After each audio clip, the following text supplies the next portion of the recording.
Hi friend, এই বীরেন দাস দাদার দোকানে এলাম। এই তালতলা ভাইরাল তালতলা খুবই ভালো লাগলো। আর দাদার ব্যবহার চা আর খেয়ে আমরা তৃপ্তি পেলাম। খুব দারুণ, ভীষণ ভালো লাগলো আমাদের। আর মামা বাবু আছে, কিছু বলবেন?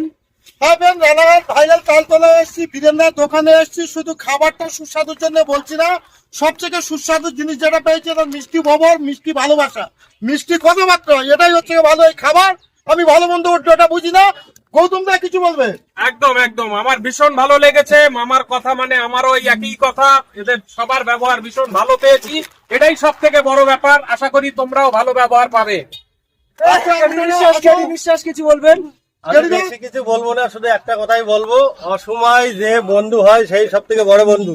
তালতলাতে কিছুই নেই, এখানে আমরা এসে ভিডিও বানাচ্ছি, সেইখানে আমাদের প্রচন্ড খিদে পেয়ে গেছে। সেই খিদেটা আমরা মিটিয়েছি এই খাবারগুলো দিয়ে। তাই এখন আমাদের কাছে এখন আমাদের অনেক দূর থেকে নামখানা থেকে এসেছে আমার দাদা মিঠুন টু। আমরা এই দোকানে এসেছি, এই দোকানের খাবার খুব সুন্দর। আপনারা এখানে আসবেন, তালতলা খুব ভাইরাল জায়গা। আমার মিঠুন দা এসছে এবং কেটি দা এসছে, মামা এসছে, আমার দীপক দা এসছে, সবাই মিলে এখানে এসেছি। আমরা সবাই মিলে সবাই মিলে আনন্দ করছি। সবাই মিলে আমরা আনন্দ করছি এখানে।